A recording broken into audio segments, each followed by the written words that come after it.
பக்தியுகம் நேயர்களுக்கு என் முதற்கண் வணக்கம். நான் உங்கள் மணிகண்டன் பிரபாகரன். இன்னைக்கு சீஃப் கெஸ்டா யார் வந்திருக்காங்க பாத்தீங்கன்னா 9ஆம் தலைமுறை ஜோதிடர் கோபால் ஐயா தான் வந்திருக்காங்க. ஃபர்ஸ்ட் ஆஃப் ஆல் அவரை வெல்கம் பண்ணிடலாம். வணக்கங்க ஐயா. வணக்கம் மணிகண்டன் அவர்களே. எப்படி இருக்கீங்க? நல்லா இருக்கிறேன். ரொம்ப நாள் ஆயிடுச்சு நம்ம வீடியோ பண்ணி. கண்டிப்பா உங்களோட ஃபேன் பேஸே வந்து உள்ள கேட்டாங்க.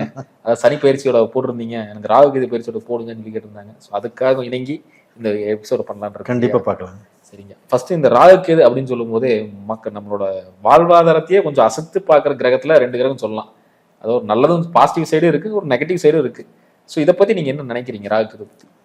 அதாவது ராகு கேது அப்படின்னு எடுத்துட்டாவே, ராகு போல் கொடுப்பார் இல்லை, கேது போல் கெடுப்பார் இல்லை. அதாவது நவ கிரகங்கள்லயே கேது மாதிரியான ஒரு கெட்ட கிரகம், அதுல ஸ்ட்ராங்கான கிரகம் வேற எதுவுமே இல்லை.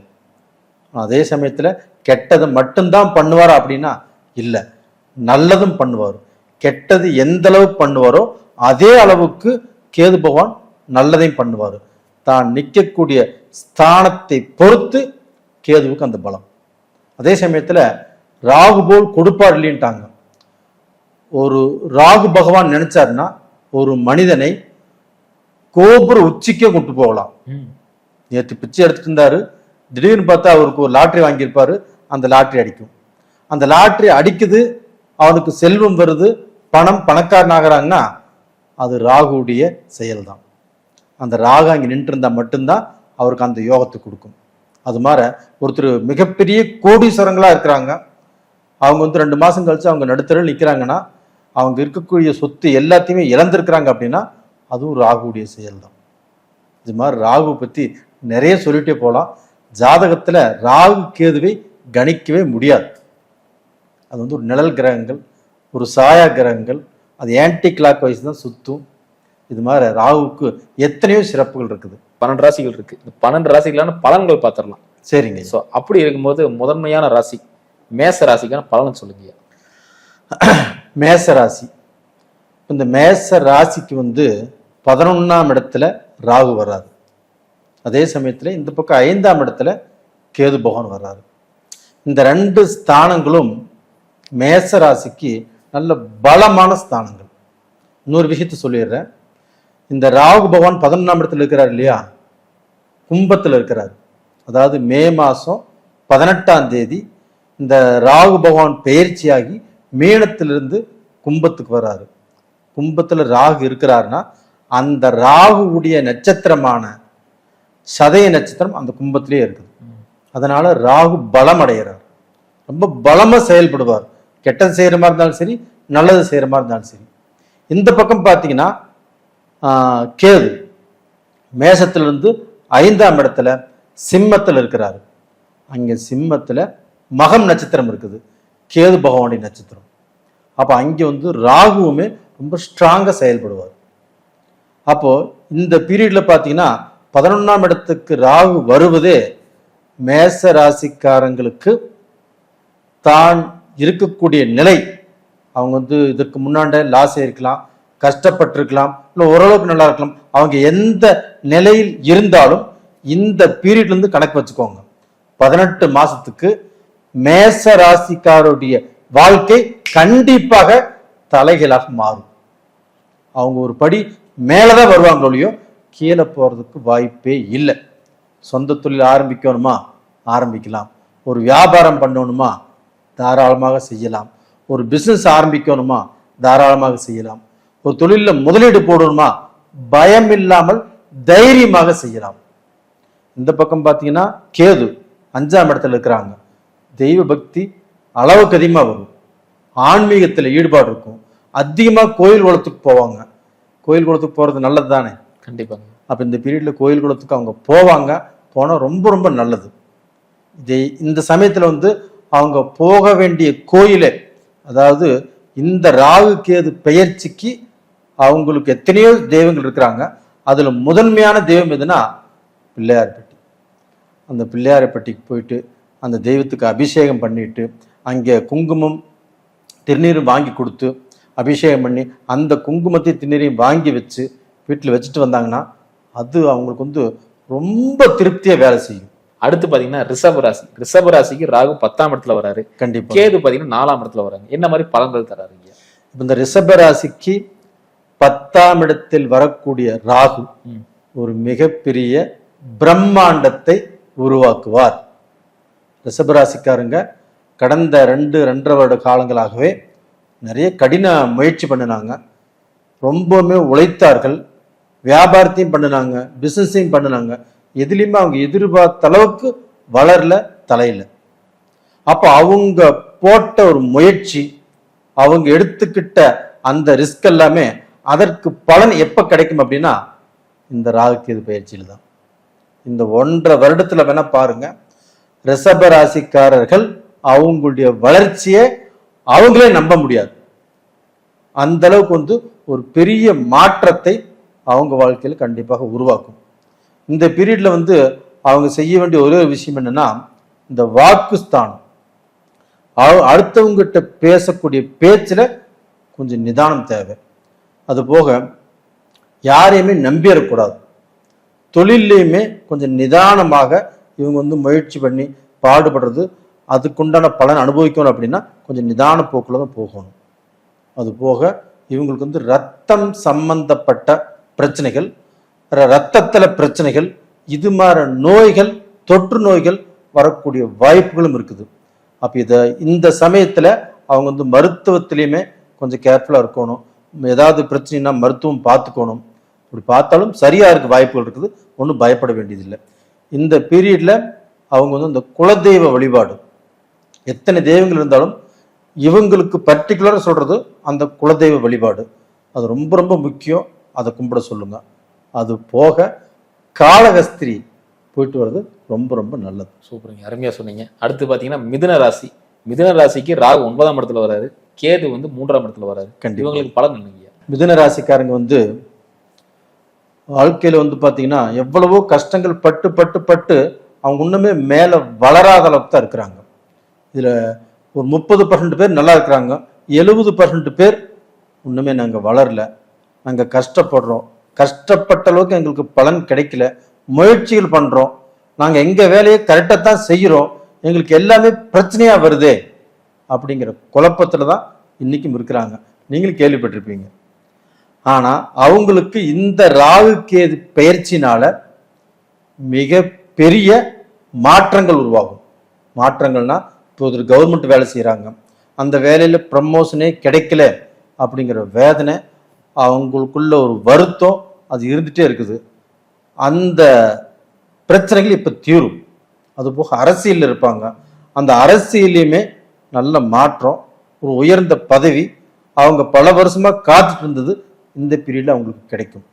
இது போக பார்த்தீங்கன்னா அவங்களுக்கு இடம் மாற்றங்கள், இப்போ இந்த டிஸ்ட்ரிக்ட்ல இருக்கிறாங்க, அடுத்த வேற ஒரு ஸ்டேட்டுக்கு போகக்கூடிய வாய்ப்பு உருவாகும், வேற ஸ்டேட்ல இருக்கிறாங்க வேற நாட்டுக்கு போகக்கூடிய வாய்ப்பு உருவாகும். இந்த இட மாற்றங்கள் இவங்களுக்கு நல்லதா இருக்குமா கெட்டதா இருக்குமானா ரொம்ப ரொம்ப திருப்தியா இருக்கும். அவங்க எதிர்பார்த்துட்டு இருந்த அந்த மாற்றங்களே இந்த பீரியட்ல அவங்களுக்கு சாதகமாக அமையும். அவங்க எதிர்பார்த்தது கிடைச்சிருச்சு அப்படிங்கிற சந்தோஷங்கள் கிடைக்கும். சிலர் கணவன் மனைவி, இப்ப கணவன் வெளிநாட்டில் இருப்பாங்க, மனைவி இந்தியாவில் இருப்பாங்க, மனைவியும் வெளிநாடு கூட்டிட்டு போலன்னா அவங்க 2 டைம் 3 டைம் முயற்சி பண்ணியிருப்பாங்க, அந்த முயற்சிகள் கண்டிப்பா அவங்களுக்கு பழிச்சிருக்காது.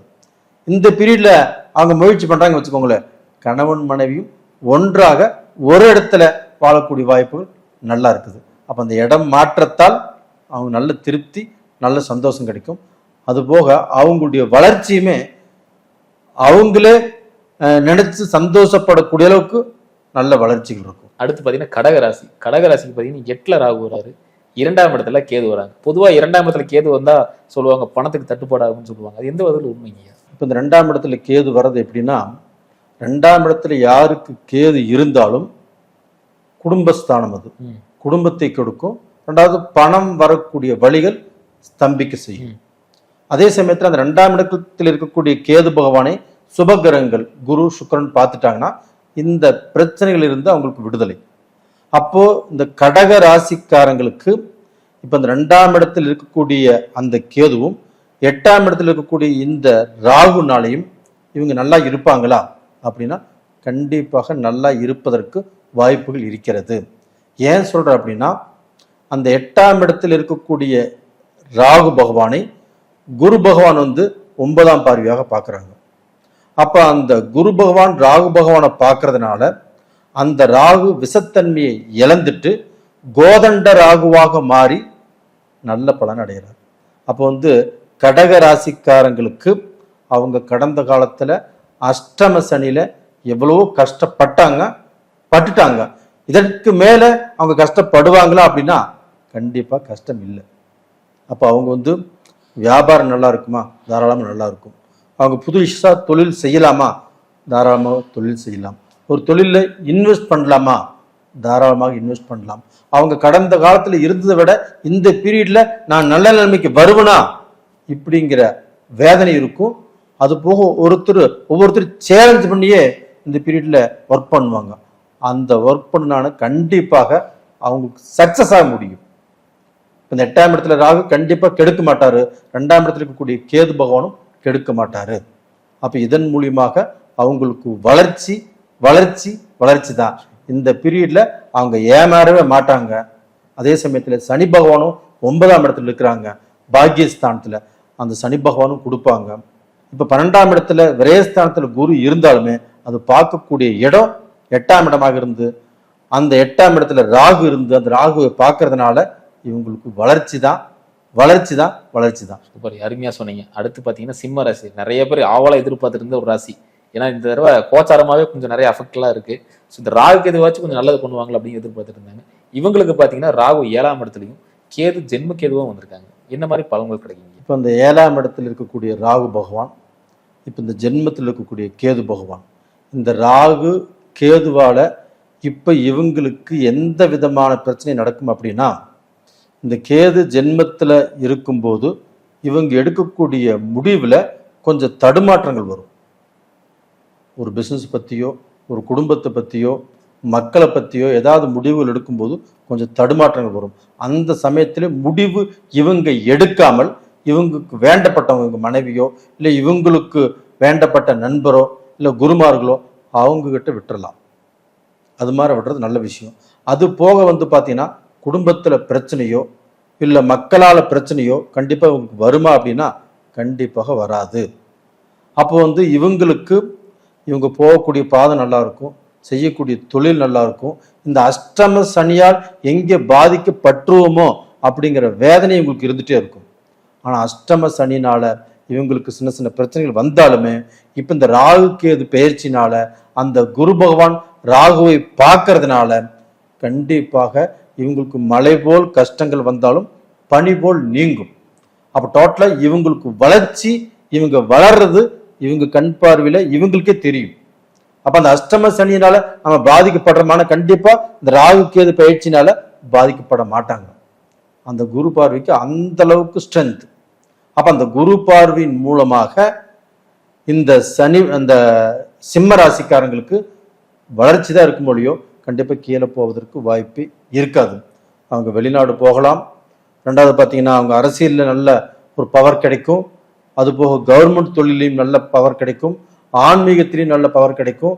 அதுபோக சுக்கிரனின் தொழிலான இந்த உணவு சம்பந்தப்பட்ட தொழில்கள், இந்த கலை சம்பந்தப்பட்டது, இதுலையுமே அவங்களுக்கு வந்து ஒரு நல்ல முன்னேற்றம் கிடைக்கும். அடுத்து பார்த்தீங்கன்னா கன்னி ராசி. கன்னி ராசிக்கு 6ல் ராகு வராரு, 12ஆம் இடத்துல கேது போறாரு. ஆக மொத்தம் லாஸ்ட் இயர் பார்த்தீங்கன்னா ஜென்ம கேதுவாக இருந்தாங்க. ஸோ 12ல போறதுனால ஒரு ரிலீஃப் கிடைக்குங்களா? இப்போ கன்னி ராசிக்கு பலன் சொல்றதுக்கே ஜோசியராகி எங்களுக்கு ரொம்ப ரொம்ப சந்தோஷம். ஏன் சொல்றேன்னா அந்த கண்ணில் இருந்த கேதுவாகப்பட்டது விலகி 12ஆம் இடத்துக்கு போயிடுறாரு. இந்த கேது விலகிறதே கன்னி ராசிக்காரங்களுக்கு மிக பெரிய யோகம். அது போக இந்த ராகு பகவானுமே 6ஆம் இடத்துக்கு வந்திருக்கிறாங்க. இதற்கு முன்னாண்ட கன்னி ராசிக்காரர்கள் அவங்க குடும்பத்துல அவங்க தப்பே செய்ய மாட்டாங்க, தப்பு செய்யாமையே திட்டு வாங்குவாங்க. அவங்க ஏதாவது நல்லது சொன்ன போனாலுமே அங்கே அவங்களுக்கு எடுபடாது.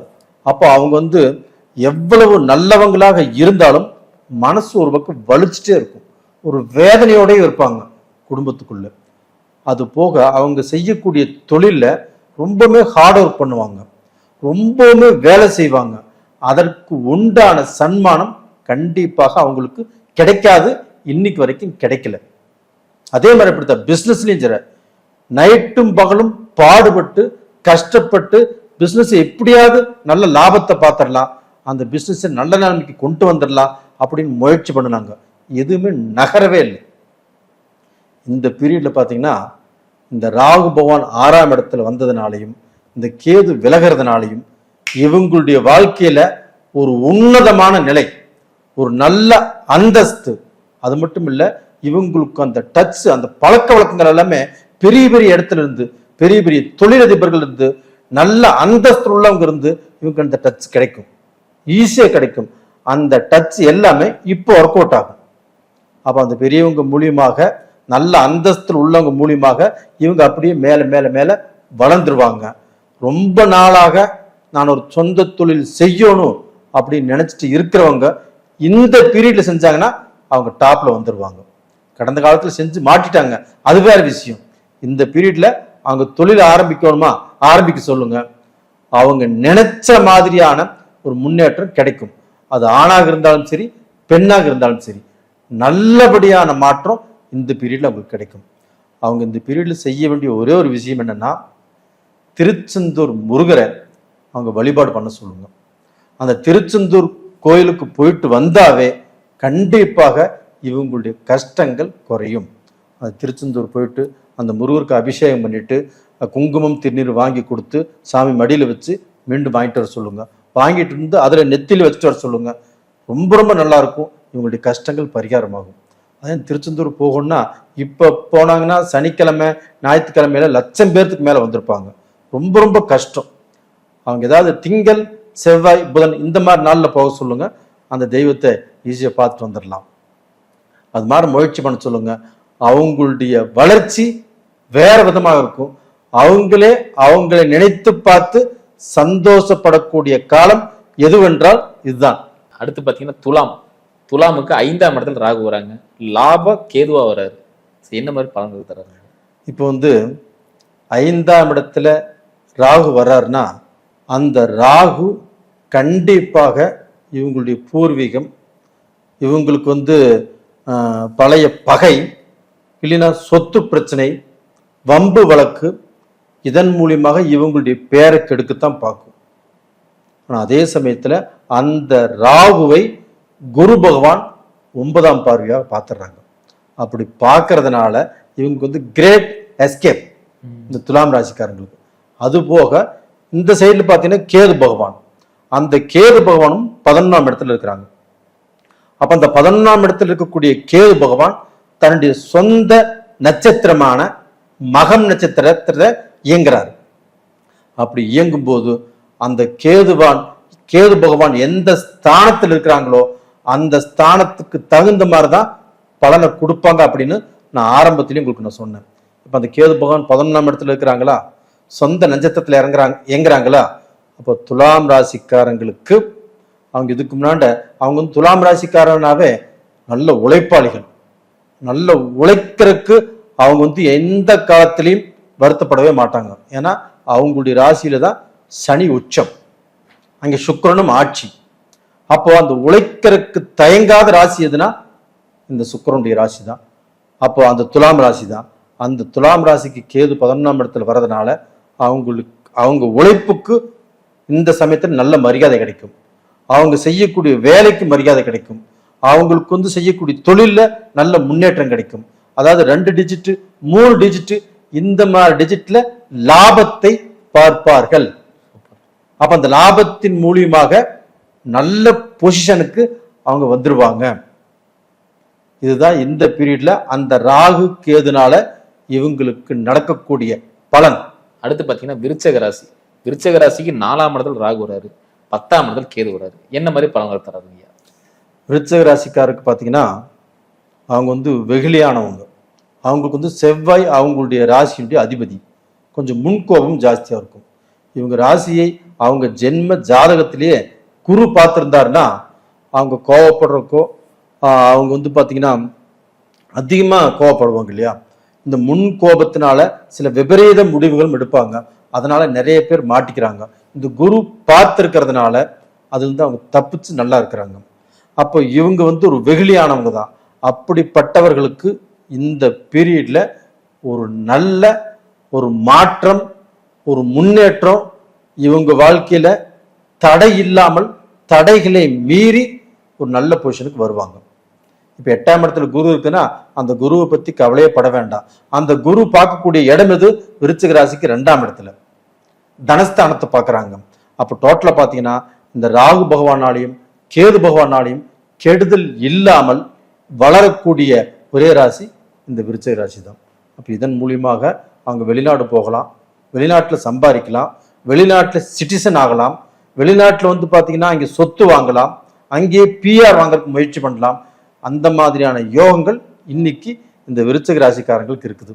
அதுபோக சொத்துல இருக்கக்கூடிய பிரச்சனைகளோ இவங்களுக்கு வம்பு வழக்குகளோ கண்டிப்பாக தீரும். தனுசு ராசி, தனுசு ராசிக்கு 3ஆம் இடத்துல ராகு வராரு, 9ஆம் இடத்துல கேது வராங்க. என்ன மாதிரி பலன்கள் தராரு? நீங்களே சொல்லிட்டீங்களா 9ஆம் இடத்துல கேது வராரு சொல்லி. இந்த 9ஆம் இடம் என்பதே பாக்கியஸ்தானம். அப்ப அந்த இடத்துல கேது பகவான் வர்றாருன்னா கேது பகவான் தன்னுடைய சொந்த நட்சத்திரமான மகம் நட்சத்திரத்துல இயங்குவார். அப்ப அந்த 9ஆம் இடத்தில் வரக்கூடிய கேது பகவான் தனுசு ராசிக்காரங்களுக்கு யோகத்தை செய்வார். அந்த 9ஆம் இடத்துக்குரிய அதிபதியே சூரியன் தான். அந்த சூரியனுடைய வீட்டுல தான் கேது பகவான் இருக்கிறாங்க. அந்த கேது பகவான் தனுசு ராசிக்காரங்களுக்கு நல்ல முன்னேற்றத்தை கொடுப்பார். அதாவது இதனால வரைக்கும் 7 சனியில் கஷ்டப்பட்டாங்க. அதுக்கப்புறமும் சனி நல்ல இடத்துக்கு வந்திருந்தாலுமே ஒரு சிலர் கஷ்டப்பட்டாங்க, ஒரு சிலர் நல்லா இருந்தாங்க. அது அவங்க ஜாதகத்துல நடக்கக்கூடிய தசா புத்திகளை கொண்டதுதான். அப்ப இந்த பீரியட்ல பாத்தீங்கன்னா இந்த கேது பகவானால இவங்க பார்க்க போனா கோயில் கட்டுவாங்க, இல்லைன்னா ஒரு தர்மகர்த்தாவை பொறுப்பேற்பாங்க, ஒரு கோயில் விசேஷங்கள்ல முக்கியமா கலந்துக்குவாங்க, எங்கே கோயில் இருந்தாலும் அந்த கோயிலுக்கு போகும்னு சொல்லி நினைப்பாங்க. ரெண்டாவது இந்த ஆன்மீக பயணங்கள் இவங்களுக்கு நல்லா இருக்கும். அது போக அப்பா வழி, ரெண்டாவது பார்த்தீங்கன்னா இவங்க பங்காளிகள் வழி, இந்த வழியில் இருக்கக்கூடிய சொத்து பிரச்சனைகள் கண்டிப்பா இவங்களுக்கு தீரும். அது போக இந்த 3ஆம் இடத்து ராகு பகவானால இவங்களுடைய வாழ்க்கைக்கு ஒரு வெளிச்சம் வரும். இருட்டில் இருந்த இவங்க வெளிச்சத்துக்கு இவங்களுடைய வாழ்க்கையில நல்ல முன்னேற்றம், ஒரு செல்வாக்கு, ஒரு செல்வம், காசு பணத்தை எல்லாம் அதிகமாக பார்க்கக்கூடிய ஒரே ராசி இந்த தனுசு ராசி தான். அடுத்து பாத்தீங்கன்னா மாற்றத்துக்காக எதிர்கொள்ளும் மகரம். இப்போ இந்த வருஷமாவது ஒரு மிகப்பெரிய மாற்றம் வரணும் அப்படின்னு சேஞ்சஸ் கேட்குறாங்க. ஸோ அவங்களுக்கு பார்த்தீங்கன்னா இப்போ ராகு பகவான் 2ஆம் இடத்துல வராரு, அதே மாதிரி கேது பகவான் 8ஆம் இடத்துல வராங்க. என்ன மாதிரி பலன்கள் தராங்க? இவங்க குடும்ப ரீதியாக சில மன உளைச்சல்கள், மன கஷ்டங்கள் கண்டிப்பாக வருவதற்கு வாய்ப்பு இருக்கிறது. அதுபோக 8ஆம் இடத்துல கேது இருக்கிறாங்கன்னா இவங்களுக்கு பார்த்தீங்கன்னா மரண பயம் வரும், இல்லைன்னா பார்த்தீங்கன்னா வம்பு வழக்கு, இல்லைன்னா கடன் வாங்கிட்டு கடனை கட்ட முடியாத சூழ்நிலை. எவ்வளவு உழைச்சாலும் அந்த உழைப்பின் மூலியமாக முன்னேற்றம் இல்லை அப்படிங்கிறது இவங்களுக்கு விதி. ஆனால் இந்த 2ஆம் இடத்தில் இருக்கக்கூடிய இந்த ராகு பகவான் குடும்பத்துல குழப்பத்தை கொடுப்பாரு, வரவு செலவை பாதிப்பாரு. ஆனா இந்த பீரியட்ல பாதிக்க மாட்டாரு. ஏன் பாதிக்க மாட்டார் அப்படின்னா அங்க பாத்தீங்கன்னா மிதுனத்திலிருந்து 9ஆம் பார்வையாக இவங்க ராசிக்கு 2ஆம் இடத்தை, கும்பத்தில் இருக்கக்கூடிய ராகுவை, மகர ராசிக்கு 2ஆம் இடத்தில் இருக்கக்கூடிய ராகுவை குரு பார்த்துடுறாரு. குரு முழு சுபகிரகம் இல்லைங்களா? அந்த சுபகிரகம் பார்க்கும் போதே குரு பார்த்தால் கோடி தோஷங்கள் நிவர்த்தி, கோடி புண்ணியம் சொல்லுவாங்க இல்லையா, அந்த புண்ணியம் மகர ராசிக்காரங்கள் கிடைக்குது. அப்போ மகர ராசிக்காரங்கள் உண்மையாலுமே புண்ணியம் செஞ்சவங்க தான். அவங்க வாழ்க்கையில எவ்வளவோ கஷ்டப்பட்டுமே இருந்தாலும் நான் ஜெயிப்பேன், நான் சம்பாதிப்பேன், நான் சாதிப்பேன் அப்படின்னு உண்மையே ஸ்ட்ராங்கா நிற்கிறாங்க. அந்த 7.5 சனி 7.5 வருட காலங்கள் அவங்க துவைச்சு எடுத்துருச்சு. அப்படி எல்லாமே இருந்து கூட இனியும் நான் வளர்வேன், நான் வேல மாட்டேன் அப்படிங்கிற தைரியமா தெம்பா நிக்கிறாங்கன்னா அது மகர ராசிக்காரங்களால தான் முடியும். அவங்க நினைத்த அந்த பலன் கிடைக்குமா அப்படின்னா இந்த பீரியட்ல கண்டிப்பாக கிடைக்கும். அதுவும் ஜென்மத்தை விட்டு சனி விலகிட்டாரு. அது போக அதாவது சனி பகவான் 3ஆம் இடத்துல இருக்கிறாங்க. அது போக ராகு பகவானையும் குரு பார்த்துட்டாங்க. அது போக அந்த குரு பகவானும் பாத்தீங்கன்னா 6ஆம் இடத்துல இருந்தாலும் 2ஆம் இடத்தை பார்க்கறதுனால மகர ராசிக்காரங்களுக்கு இருந்த பிணி பீடைகள், சோதனைகள், அவங்க வாழ்க்கையில வரக்கூடிய எல்லா தடைகளும் விலகியாச்சு. அவங்களும் வெளிச்சத்துக்கு வந்துட்டாங்க. கண்டிப்பா நல்லா இருப்பாங்க. கும்பராசி, கும்பராசிக்கு ஜென்ம ராகு 7ல் கேது. எவ்வளவு கஷ்டங்கள் வந்தாலும் எவ்வளவு சோதனைகள் வந்தாலும் தனக்குள்ளேயே வச்சுட்டு அழுதுட்டு இருப்பாங்க. அவங்க யாருக்கிட்டேயுமே அவங்களுடைய கஷ்டத்தை சொல்லிக்க மாட்டாங்க.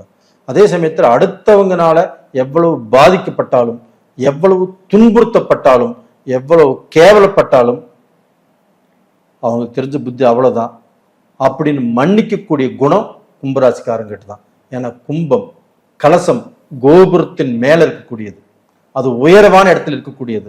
அந்த உயர்ந்த சிந்தனைகளும் உயர்ந்த எண்ணங்களும் கும்பராசிக்காரங்களுக்கு தான். அப்படி இருந்தும் இந்த ஜென்மச்சனில ரொம்ப கஷ்டப்பட்டுட்டாங்க. நிறைய பேர் வாழ்க்கையை இழக்க வேண்டிய சூழ்நிலைக்கு வந்தாங்க, நிறைய பேர் தொழிலை இழந்தாங்க. இப்போ அது எல்லாமே சரியாகக்கூடிய காலகட்டம் வந்தாச்சு. ஏன்னா குரு இவங்க ராசியவே பார்க்குது, இவங்களுக்கு ஜென்மச்சனியும் விலகிருச்சு. இது 2 போதாதுங்களா? அப்போ அந்த குரு இவங்களுடைய ராசியை பார்க்கறதுனாலையும் அந்த ராசிக்கே முழு பலம் கிடைச்சிருச்சு. ஒரு சுபகிரகமாகிய குரு பகவான் கும்பத்தையே பார்க்கும்போது அந்த கும்பராசிக்காரங்களுக்கு தைரியம், வீரம், விவேகம் எல்லாமே வந்துருச்சு. அதுபோக சனியும் விலகிருச்சு. இனிமேல் அவங்க எடுத்து வைக்கக்கூடிய ஒவ்வொரு அடியும் இடிமாறுதான். சம்பாதிப்பாங்க, சாதிப்பாங்க, அவங்க வாழ்க்கையில என்ன நினைக்கிறாங்களோ அந்த பொசிஷனுக்கு அவங்க வந்துருவாங்க. தொழில், பிஸ்னஸ், வியாபாரம் இதுல நல்ல பொசிஷனுக்கு வருவாங்க. ரெண்டாவது அவங்களை பார்த்து அடுத்தவங்கள் பெருமைப்படக்கூடிய அளவுக்கு, பொறாமைப்படக்கூடிய அளவுக்கு இவங்களுடைய நிலை கண்டிப்பாக உயரும். இதுல ஆணு பெண் அப்படிங்கிற பிரிவு இல்லை. ஆணாக இருந்தாலும் சரி, பெண்ணாக இருந்தாலும் சரி, எந்த தொழில் செஞ்சாலும் சரி, எந்த வேலைக்கு போனாலும் சரி, இவங்க எல்லாருமே நல்ல பொசிஷனுக்கு கண்டிப்பா வந்துருவாங்க. இறுதியா மீனராசிக்கு விரயஸ்தானம் என்ன சொல்லக்கூடிய 12ஆம் இடத்துல ராகு வராரு, 6ஆம் இடத்துல கேது வராரு. இவங்களுக்கு என்ன மாதிரி பலன்கள் தராரு? மீனராசியுடைய அதிபதி குரு பகவான். மீனராசிக்காரங்க எவ்வளவு பட்டாலும் யாரை நம்பக்கூடாதோ அவங்கள நம்பிடுவாங்க, யாரை நம்பணுமோ அவங்கள நம்ப மாட்டாங்க. இது மாதிரி நிறைய விஷயத்துல சிக்கி கஷ்டப்பட்டு இனியுமே ஒரு சிலருக்கு புத்தி வந்திருக்கு, ஒரு சிலருக்கு புத்தி வரல. இனியுமே எல்லாத்தையும் அவங்க நம்பித்தான் போயிட்டு இருக்கிறாங்க. அப்படிப்பட்டவர்களுக்கு இந்த பீரியட் ஆகப்பட்டது. அந்த 4ஆம் இடம் அப்படிங்கிறது இவங்களுடைய ராசிநாதன் அங்க இருக்கிறார். அந்த ராசிநாதன் ஆகப்பட்ட 12ஆம் இடத்தை விரயஸ்தானத்தை பார்க்கிறாரு. அந்த விரயஸ்தானத்துல ராகுவும் இருக்கிறார். அப்ப இந்த பீரியட்ல சுப விரயங்கள் பண்ணக்கூடிய சூழ்நிலை மீனராசிக்காரங்களுக்கு வரும். அப்போ அவங்களுக்கு வீடு கட்டலாம், இடம் வாங்கலாம், காது குத்தலாம், கிரகப்பிரவேசம் பண்ணலாம். அது எல்லாமே இந்த 1.5 வருட காலங்களில் கண்டிப்பாக நடக்கும். சார் இதெல்லாம் எங்கே சார் நடக்க போகுது, எங்களுக்கு எங்கே சார் அந்த அளவுக்கு வசதி இருக்குது அப்படின்னு ஒரு சிலர் கேட்பாங்க. ஆனால் வசதி இல்லைனாலுமே இந்த பீரியட்ல அந்த வசதியை சம்பாதிப்பதற்கு நீங்கள் முயற்சி பண்ணினால் அந்த முயற்சி கண்டிப்பாக ஒர்க் அவுட் ஆகும். அப்ப இதனால் வரைக்கும் தொழில் செய்ய முடியல, பிஸ்னஸ் பண்ண முடியல, பிஸ்னஸ் பண்ணுன ஒர்க் அவுட் ஆகல, நான் கஷ்டப்பட்ட எனக்கு பலன் கிடைக்கல, எவ்வளவோ கஷ்டங்களை தான் நீங்க சொல்லியிருப்பீங்க.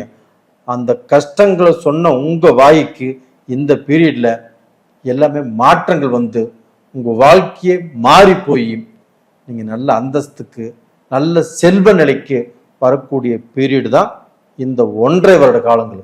அப்ப இந்த ராகு கேது பெயர்ச்சி இந்த 1.5 வருட காலத்தில் உங்களுடைய வாழ்க்கையவே பல மாதிரியாக மாத்திரும். அதுபோக சுபகாரியங்களும் நடக்கும். அது போக வாழ்க்கையை இழந்துட்டு 2வது வாழ்க்கை காத்துட்டு இருக்கிறாங்க இல்லையா, அவங்களுக்கும் இந்த பீரியட்ல முயற்சி பண்ணினால் 2வது வாழ்க்கை அமைஞ்சு அதுல அவங்க சந்தோஷமாக நிம்மதியாக வாழ்வதற்கு வாய்ப்புகள் இருக்குது. அது போக மீனராசியில இருக்கிறவங்க ஒரு சிலர் வெளிநாட்டுல இதற்கு முன்னாண்ட போய் கஷ்டப்பட்டுட்டும் இருக்கிறாங்க. சிங்கப்பூர்ல, மலேசியால, ஆஸ்திரேலியால, கனடால, ஜப்பான்ல, இந்தோனேஷியால இது மாதிரி ரொம்ப கஷ்டப்பட்டு இருக்கிறாங்க. இன்னும் நிறைய கண்ட்ரியில் இருக்கிறாங்க. அவங்க எல்லாமே கஷ்டப்பட்டு தான் இருக்காங்க. அந்த கஷ்டங்கள் எல்லாமே தீரும். அவங்க பிசினஸ் நல்லா இருக்கும், அவங்க வேலை நல்லா இருக்கும். இங்கிருந்து போய் அங்கே குடும்பம் நடத்தி அந்த குடும்பத்திலையும் சில சிக்கல்ல வாழ்ந்துட்டு இருப்பாங்க. அந்த குடும்பத்தில் இருக்கக்கூடிய சிக்கல் எல்லாமே மாறப்போகுது. அங்கே வெளிநாட்டிலையுமே சிறப்பாக வாழ போறாங்க. உண்மையா சொன்னீங்க. எனக்கு கிட்டத்தட்ட 12 ராசிக்கும் பலனா துல்லியமா அடிச்சிட்டீங்க. கண்டிப்பாங்க ஐயா. அடுத்தடுத்த காணொலியில சந்திக்கலாம் ஐயா. ரொம்ப ரொம்ப நன்றிங்க ஐயா. ரொம்ப ரொம்ப நன்றி. நேரலை இந்த வீடியோ உங்களுக்கு பிடிச்சிருந்தா மறக்காம லைக் பண்ணுங்க, ஃப்ரெண்ட் அண்ட் ஃபேமிலிக்கு ஷேர் பண்ணி கொடுங்க. இதே மாதிரி இன்னொரு காணொலி சந்திக்கும் வரை உங்களை விடைபெறுவது உங்கள் மணிகண்டன் பிரபாகரன். நன்றி, வணக்கம்.